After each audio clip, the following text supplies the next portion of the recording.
Clayton Kershaw dominates in a rehab start, leading to hints about a Dodgers return. An NBA executive says Bronny James was actually a good pick for the Lakers. And Stetson Bennett, despite abandoning the Rams, will have plenty of opportunity to redeem himself. Good morning. I'm James. This is your daily dose of sports and snark for the greatest sports city in the world, Los Angeles. This is the faithful Angelenos morning report. And it is July 15th, 2024. By the time you see this clip, I'm going to be on a plane heading back east for work. Totally sucks for me, but I am still enjoying the new and improved sanctum sanctorum of LA sports. And if you like being in the know about LA, clickety-clack the like button. Clickety-clack the subscribe button. There's a notification bell. Hit that. It'll let you know when we drop new content. Sharing is caring. Let people know we exist, and by all means, comment. Now, before we go through the news and notes, a look at the scoreboard. And it was tough. The Tigers walked it off on the Dodgers bullpen for a second consecutive day. The Tigers win 4-3. LA limps into the All-Star break with a 1-5 road trip, but again, comfortably ahead in the NL West. We've been talking about this for a long time, ever since their pitchers started getting hurt, and Mookie Betts. They are biding time. Every day that they can spend comfortably in first place, let's not panic yet. Meanwhile, today, there are no games involving LA teams. I suppose if you're bored, you could watch Teoscar Hernandez in Home Run Derby. For the record, I'll never be that bored. But let's get to the news. So we were talking, obviously, about the Dodgers, and the big question is, when will the relief come? And I don't mean this time from the bullpen. I mean relief in terms of what you would need after undergoing major surgery, when you're hitting the button for the nurse, begging for your morphine. That's what the Dodgers could really use in terms of relief. So I ask you this. Would you at least get a contact high if I told you Clayton Kershaw pitched 3 no-hit scoreless innings at AAA Oklahoma City on Saturday night? Would you? He told the scribes, and by the way, they actually can read in Oklahoma, I have seen newspapers for sale there, that he has one more start in the minors before the Dodgers will make a decision on whether he returns. That start will come Friday, according to Dave Roberts. So it is possible the Dodgers could wind up getting Kershaw back in Los Angeles as soon as next week. Possible. They shut his rehab down before, as you know.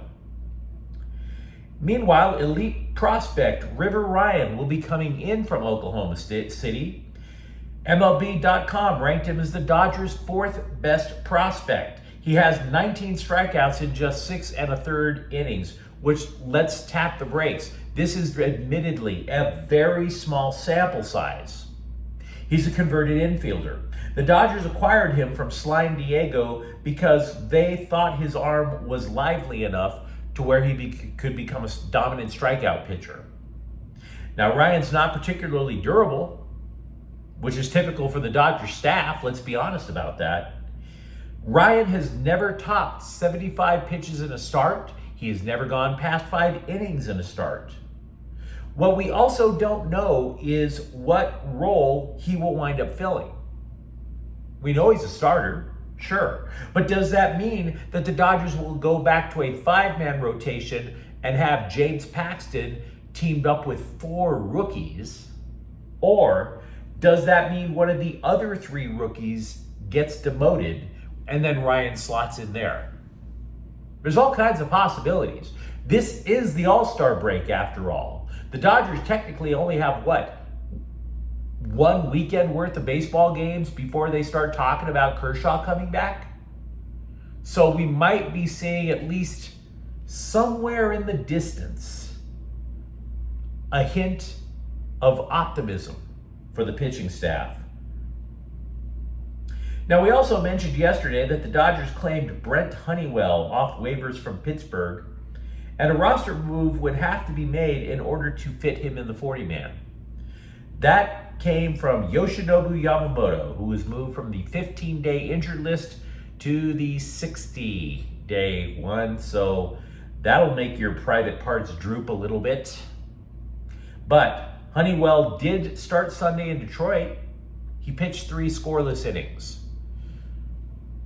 Take that for what it is. The Major League Baseball draft opened yesterday. The Dodgers selected shortstop Kellen Lindsey of Hardy High School out in Florida in the first round. Now, we always level with you here at Faithful Angelenos Sports in the sense that we definitely admit we do not spend a lot of time talking about high school kids.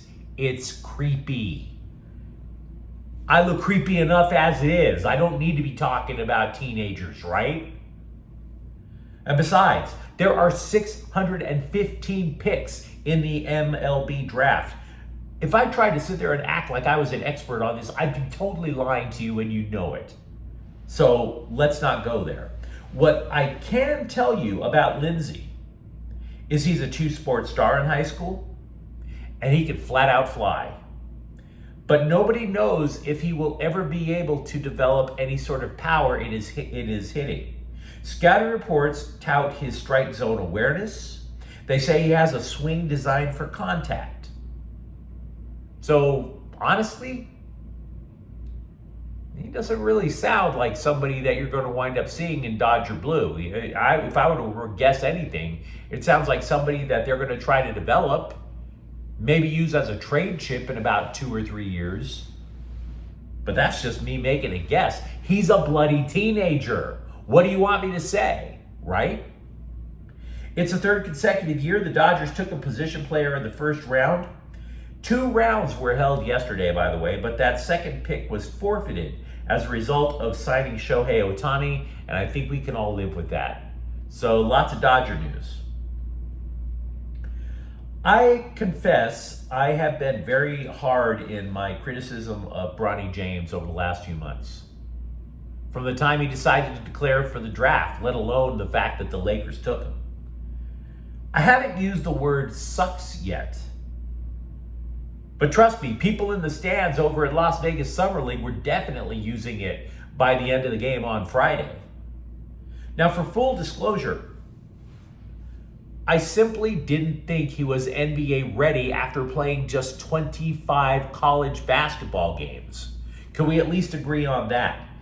And my opinion of him as a person, he's just such a great kid. My opinion of him as a person evaporated when he badmouthed USC on his way out the door and going to the Lakers. And I stand by those assessments.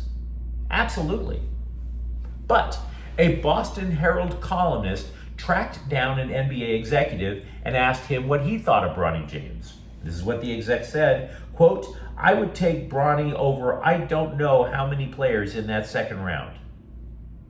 I think all the controversy stuff is a lot to do about nothing. The Lakers probably saw him working out and hanging around the team. They saw something good in him. So why not take him? You can't really take much of anything from his season at USC. It was a dysfunctional team, and then he came in late with the protocols he had to go through," unquote. So my question to you is, do you believe that? I mean, there's some stuff where I think we can absolutely believe, right? I believe he was hanging out with a lot of the Lakers over the last couple of years. I believe the Lakers might have seen something that they liked. That's a possibility. The reason that I wonder, though, is if this is a Boston Herald columnist, could we speculate this exec is with the Celtics? And wouldn't the Celtics be happier if the Lakers blow draft picks? Right? Now, we can also agree that USC had problems, but I would think it would be fair to say that some of those problems came from Bronny James. Right? Call me crazy. Cardiac arrest is a problem. That's one. Moreover, again, if he's dragging USC at his introductory press conference with the Lakers, do you really think that he always behaved as such a nice guy when he was with the Trojans? Do you always think he kept his lips zippered shut? Or did he actually vent about what he thought of the USC program while he was at USC? I'm not saying I know. But do you really think he held it in or all that time at USC? Or did he just insert knife into USC back and just waited until the right time to do it in public? We have been talking way too much about Stetson Bennett over the last few weeks. I admit that. I mean, if you put the drama about ditching the Rams to the side, he is a third-string quarterback now. I don't know if I've ever talked as much about a third-string quarterback as I have about Stetson Bennett. But I do have a prediction to make about him. Even if we never learned what made him run, because, man, that dude ran faster than Jennifer Lopez's ex-boyfriends. That dude was sprinting back to Georgia. But the prediction that I have is not really a prediction as much as it is a spoiler. He's going to get a lot of time in preseason to prove himself to the Rams all over again. It's common sense. The Rams always play the dregs of their roster during the preseason. You don't see Matthew Stafford. Even before Stafford came in, you never saw Jared Goff in the preseason. You never saw Cooper Kupp. When Aaron Donald was playing, you never saw Aaron Donald ever since Sean McVay came in.